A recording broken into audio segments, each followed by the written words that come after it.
Friday morning, Digital Marketing Class 2021.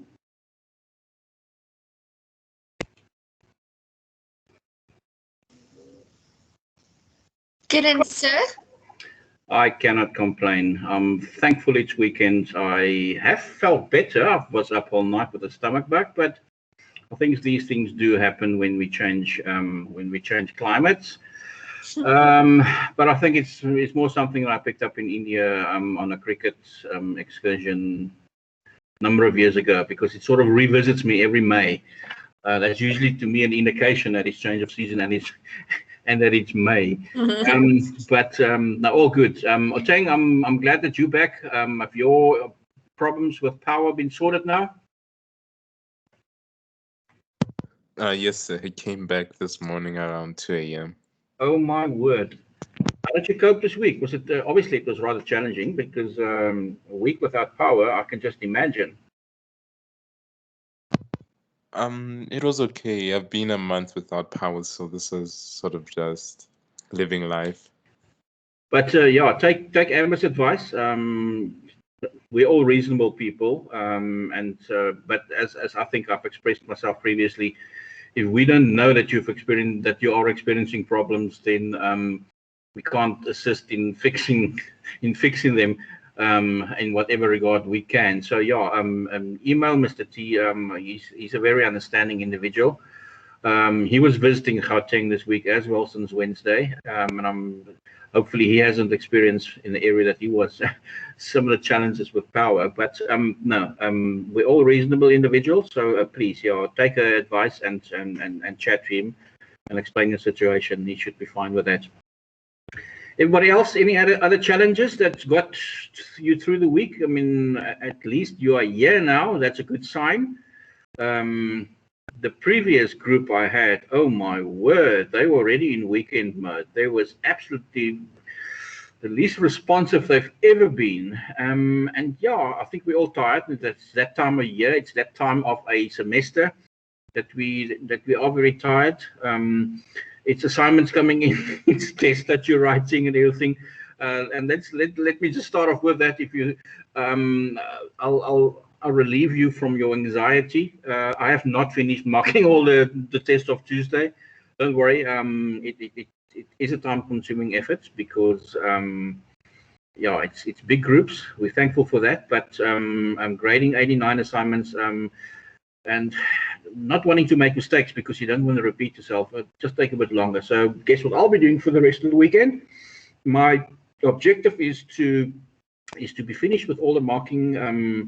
So I can inform the moderators that they can do the moderation from Monday, which depending on their program should take a couple of days. So I'm quite sure we'll be able to have that those results available and discuss them by this time next week. That I set myself that as a sort of an objective, and I would love to achieve that. But anyway, let's get back to chapter 7. Chapter 7, as we have identified during yesterday's session, has to do with how you want to, as a business, position your product in the mind of the consumer. And to do that, you have to obviously differentiate your product in some manner, and we've indicated that there are some differentiating factors that you can obviously use. One of those were the features of the product itself. The other one what we finished was also the I think the additional services that comes with the product. Today we'll obviously be focusing on, or starting off with, using as a differentiation base the staff, the employees that represent your business, because they are extremely important, even more so if you're in the services industry and you're not selling products that's tangible, that people can touch and feel and taste, and it's a bit more difficult, yes, when you're offering a service and you need to rely heavily on those extra 3 Ps that is added to the marketing mix, which we'll see in later chapters when we deal specifically with the marketing of services. But one of those components is the human element, people, the people working for you, the people representing you, to ensure that the service delivery is done successfully, efficiently, and obviously to the satisfaction of the customer. I've had many experiences where I was very happy with the product that I bought, but the experience itself wasn't a great one because of the staff that was involved in the whole process. If you want to differentiate yourself, your product, in the minds of the consumer from the competitors and what they are offering, what really stays with a customer is how that entire experience has been. How competent were the staff? You rocked up there, and they immediately, they knew where it was. I had this experience earlier this week. I was looking for something specific, and I could probably have been like the majority of consumers and just walk through the shop and search for it and finally find it. But some days you just don't feel like it. And I actually asked one of the employees, because they were clearly identifiable with the uniforms that they were wearing, where I would be able to find these and these and these products. And he said to me, "Sir, I think it's there, but just follow me." He was actually spot on. He knew the aisles in his supermarket very well. He went straight there. He realized that everything wasn't packed out yet, and everything wasn't obviously on the system yet. He went through a lot of trouble to actually ensure that I could buy that particular product. And will I go back because of an experience like that? For sure. And obviously, this particular brand is represented throughout South Africa in different retail outlets. But you sometimes tend to go to the ones where you know that you can always expect that kind of professional, skillful, knowledgeable support from the staff. And it absolutely takes no effort to be friendly. To be friendly and respectful. I think sometimes people think, oh, you know what, this is just a job. You can very clearly see for when somebody's just doing a job, and it's just working to get the pay at the end of the month, or where people are actually more helpful and especially friendly, because that costs you absolutely nothing.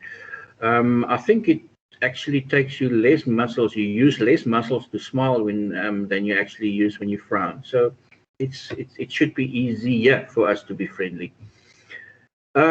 Is the reliable individual? If you had a complaint, if you went through an experience that wasn't satisfactory, and you return maybe a product, were they did they promise you that they'll get back to you, and did they live up to that promise? Can you trust them? Are they credible? Are they reliable? Are they consistent? Are they just doing it once off, or is this common practice? And you've heard feedback from friends that they've had similar experiences, and that these guys obviously are then consistent in the way that they handle these situations, because the staff is so important. And then obviously one that is extremely important to most consumers: how quickly have my problem been solved? Obviously, depending on what the nature of the problem is, some problems cannot be fixed immediately. But if it was just a question of a slight adjustment, was it done that manner, or didn't the person who, the staff member who helped you, know what to do? In other words, they were lacking the competence to actually be able to help you, because that definitely impacts on how quickly they can respond to solve it. And also then the fact that you do want to solve the problem. It's very easy to like an ostrich, put your head in the sand, and the problem's not going to go away. The fact that you don't see the problem. I had a Labrador once, and he was known for the fact of wandering through a room and then stealing food off coffee tables. And I caught him once where he actually had this muffin in his mouth, and he was just looking away. He had the muffin in his mouth. I can see the muffin, but it was almost as if he looks away, and then if he doesn't see me, I don't see him, kind of situation. And you don't want those kind of staff members, because they are not be the ones that's going to solve your problems, and they're going to have the lasting image that you will have of that particular company or brand would be that they're not helpful, and yeah, it's almost as if fix the problem yourself. It all comes down to the communication, though. The more efficient you communicate, I think from a management point of view to your employers, so they know what their boundaries are, where they can solve problems, and they know where to go to if they couldn't solve the problem themselves. That all helps. And then also, obviously, if they are communicated with efficiently, they will communicate with you as customers effectively as well. Communication, I think, is the key here. If you want to tick all those boxes of the 6 characteristics that we have just identified. There's another factor that you can use, or base that you can use, to differentiate yourself from your competitors, and that's the image. The image is of a particular brand or product is conveyed through a very distinct message, and very often an emotional component is added to that. If you use typical elements like the correct symbols, the correct mix of audio and visuals to set the atmosphere and appeal to a specific emotion of a group of customers, you are going to be more successful. Those are the kind of lasting images that stay with the consumer. If, for instance, a particular commercial resulted in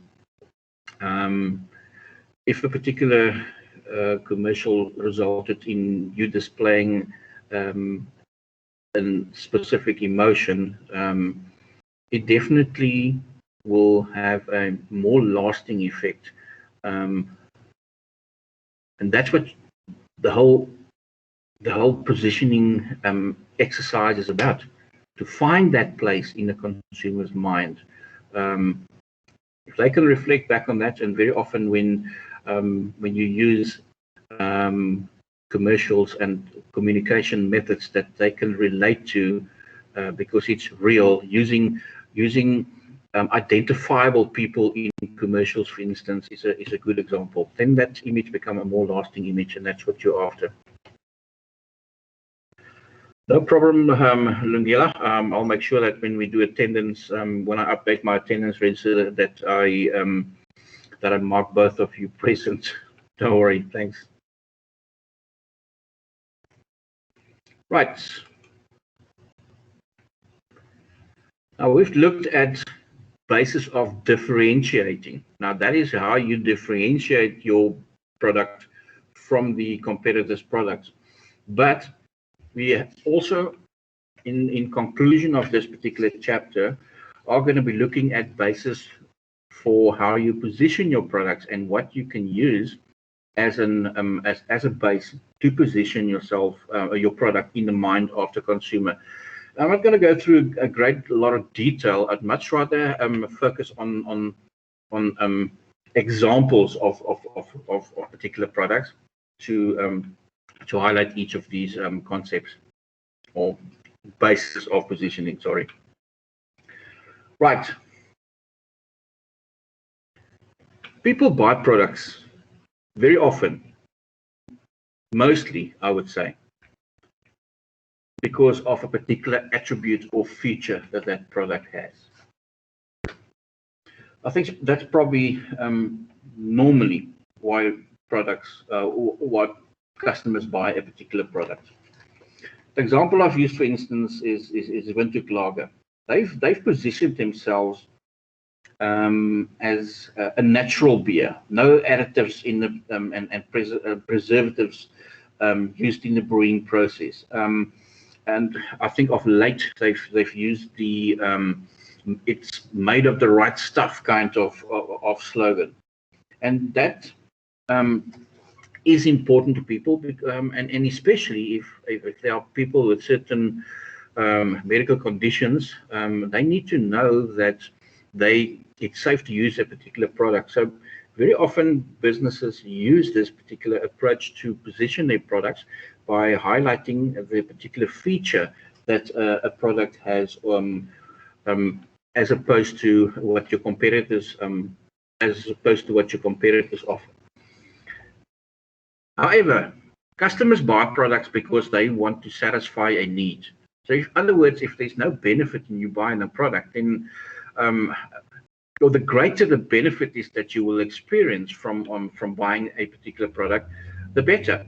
The example I've chosen is the one of Bostik, where Bostik says to you in their commercials, in their advertisements, no nails, no screws. Just use our Bostik. It will keep your frame on the wall or your mirror on the wall, and that's the kind of thing that sticks in the mind. A clever choice of a catchy slogan to highlight a particular benefit that a product will give you, and focus on that. Price and quality, it's not negotiable. It's very important to most consumers.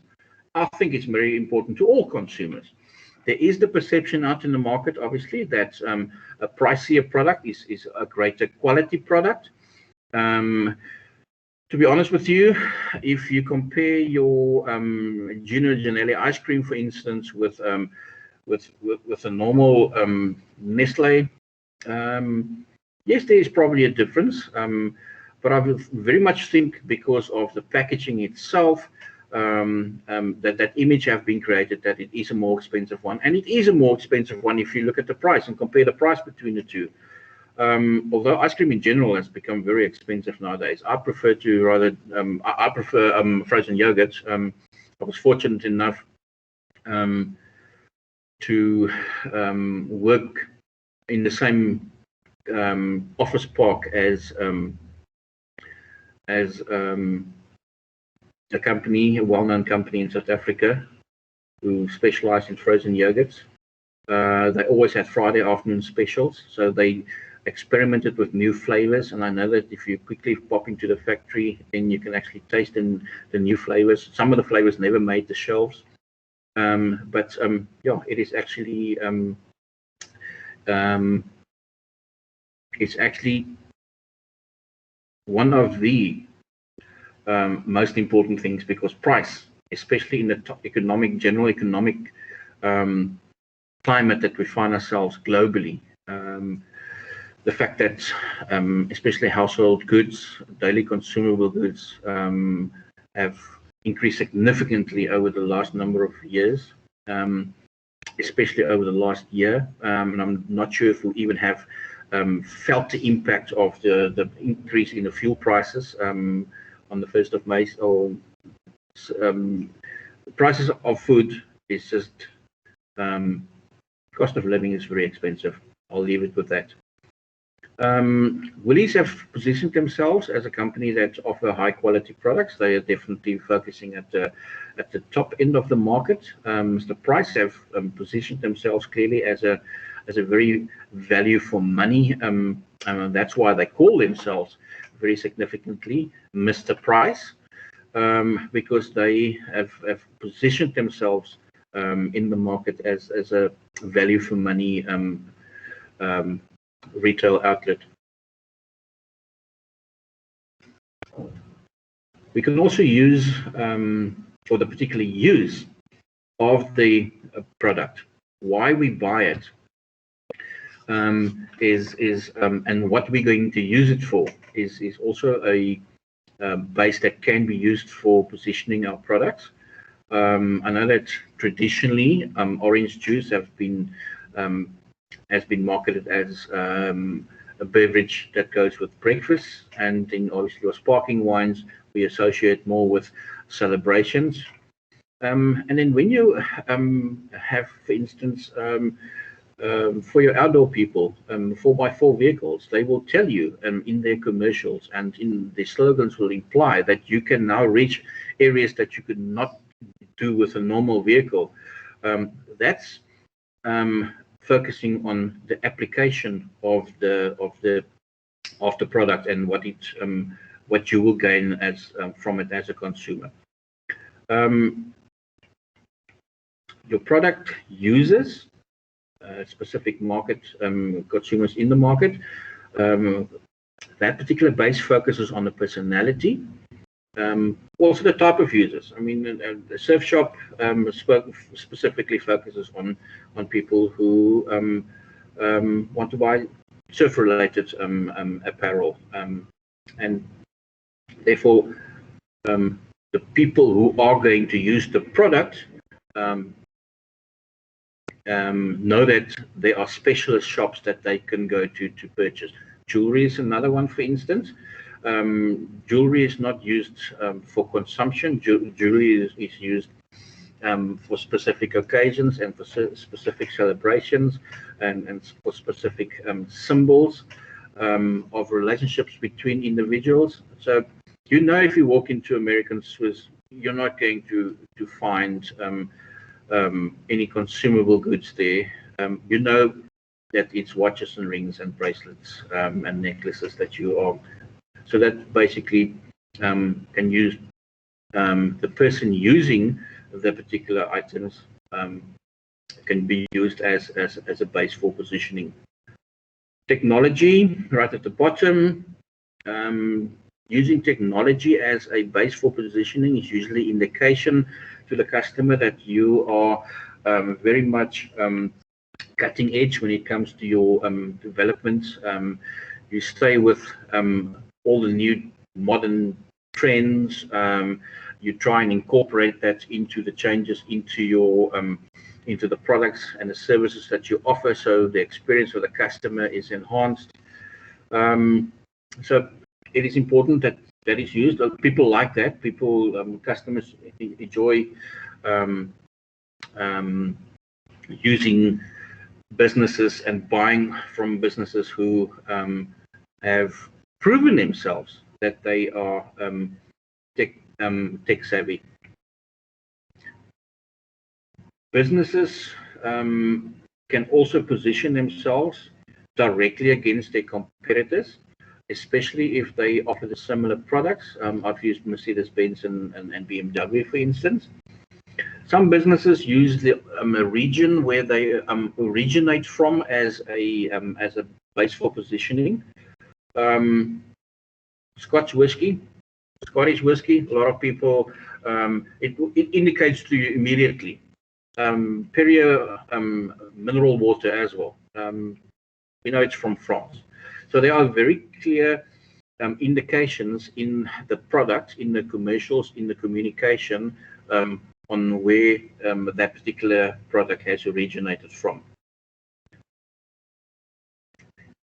You can also position yourself, finally, according to product class, where margarine, for instance, have positioned themselves as a healthier alternative to butter, for instance. And this is where the continuous research that happens in any particular industry is very evident, because I know for many years everybody said butter is bad for you and use an alternative, and margarine is an alternative, and now exactly the opposite. People are also saying, and now the new buzzword is that butter is actually not bad for you. Coffee has gone through that exercise as well. Too much coffee is bad for you. Yeah, too much coffee is bad for you, but you know how much coffee you need to drink before it becomes bad for you. So, and I recently I read an article, I think it was earlier this week, where they are now going to, or it's being launched now. Coffee that is scientifically brewed. It includes caffeine, but it's not using coffee beans in the process of making coffee. That will be interesting. I'd like to see how that one flies. I like my coffee too much. I think I will definitely be one of the very finicky clients when it comes to. But again, it might work. I think we're looking at, and when people frown and say, why do they have to go that route? Well, we have to realize, obviously, that as a result of what we've done to the environment, certain resources are basically just being depleted, and we'll have to find alternative ways to replace them.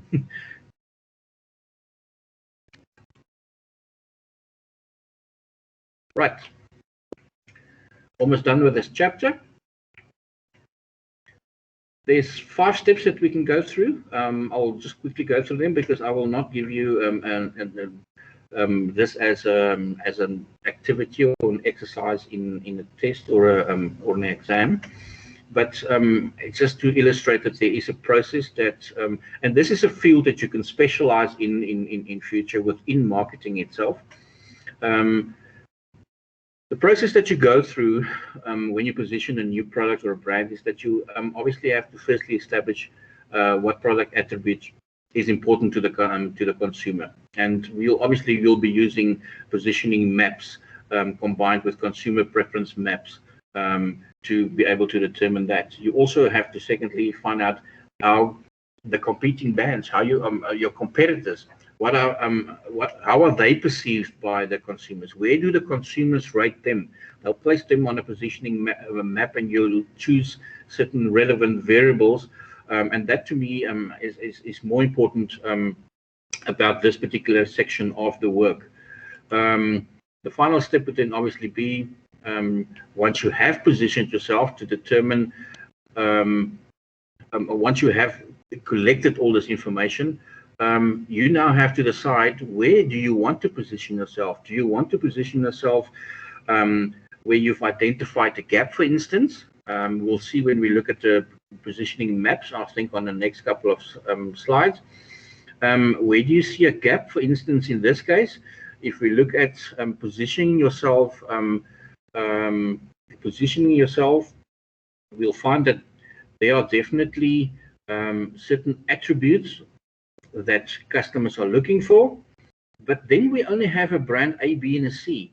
That leaves us a gap where maybe we can position ourselves, and that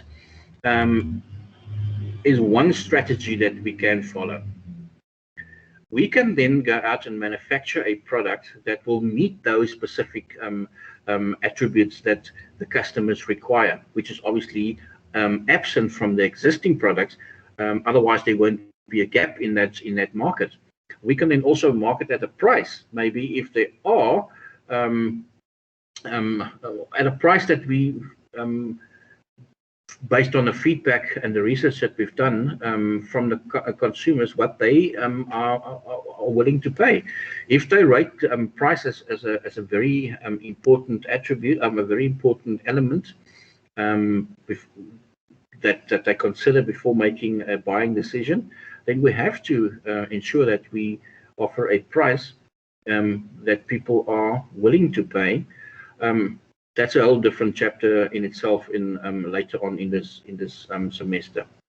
You can also position yourself close to your competitors. Sometimes businesses like that, because then they stay in touch the whole time with, especially if your competitor, especially if you position yourself close to your market leader. But it can be an expensive exercise, because obviously, if you position yourself close to one of your strongest competitors, they are going to counter, and they're going to either bring out new products, or they're going to reduce their prices or change their prices or payment options, for instance, and that becomes an expensive exercise to counter all their reactions to your positioning. And then also you can position yourself away from your competitors, almost to sort of in a safe space in the market. But then also, it's the question that you ask yourself is why. You run the risk, obviously, sorry, you run the risk, obviously, of finding that there's not a great demand. That's why that section of too far away from your competitors is a vacant area for you position yourself in. It could be a dangerous strategy. Very often, the majority of businesses, when they're pitching new products, they are trying to rather position themselves in a section in the market that they can have some kind of say without having to compete too much and too directly with their main competitors. Maybe position yourself between two of your alternative competitors, but not necessarily too close to the market leader. Okay, we've had a look at the positioning map. I'm going to, and this is from an example in your textbook as well. They were looking at different toothpaste and comparing different toothpastes. Step one, as it is from earlier in the session, refers to specifically, excuse me, I've got a bug in my throat. I just want to get rid of that. You're going to firstly determine what the customers are looking for. What specifically are they looking for in a toothpaste?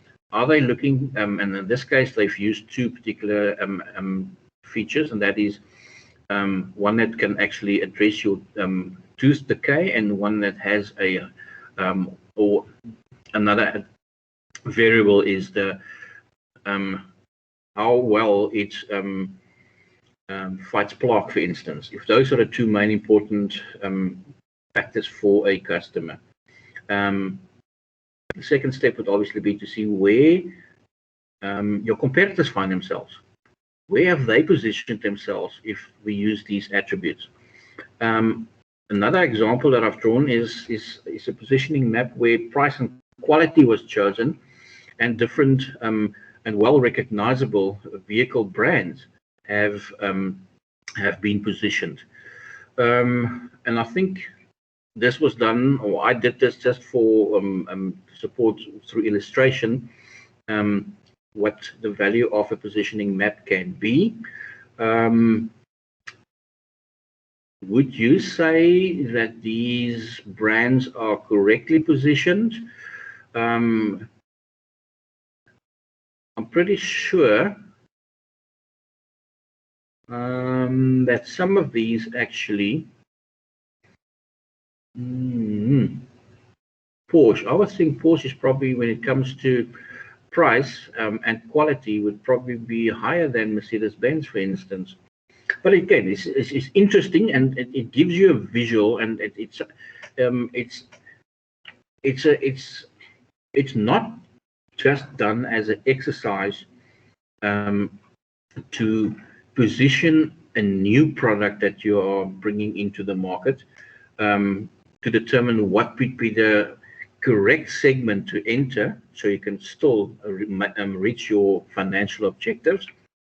But it's also a good idea to do it on a continuous basis, so you could get a visual of where the consumers position you, because you want to be at the front of their minds. That's what the whole positioning process is about.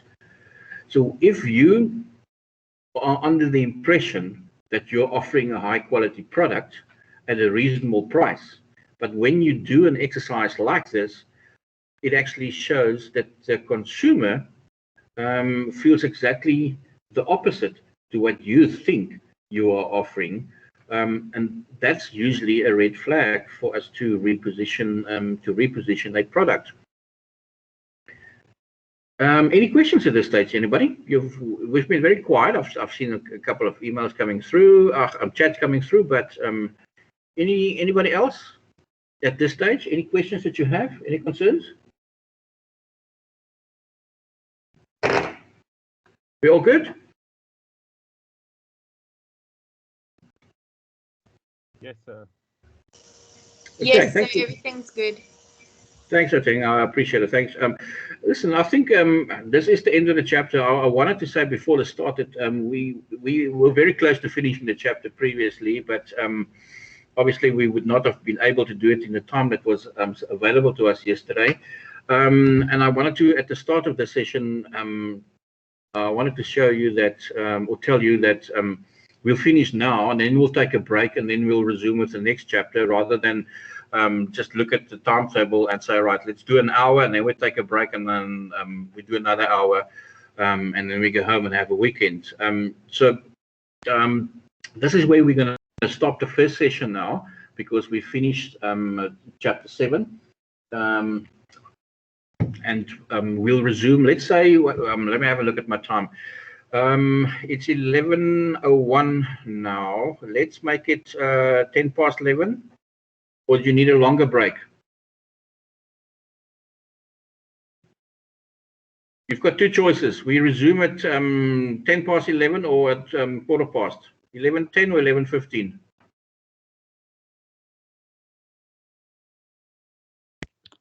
I don't mind 10, sir, because then the class will end earlier. Like the way you're thinking, Mika. Thank you very much. Anybody else? Is a 10-minute break sufficient for you? Yes, sir, that's perfect. Yes, thank you, sir. Thanks, Matthew. You as well. Let's resume at 10 past, or about 10 to 11 minutes past. Just gives me enough time to go to the cloakroom quickly, and to upload the next chapter. Okay, so I'll finish this recording. I'll stay live. I'll just stop the recording of this session, so we can load it separately.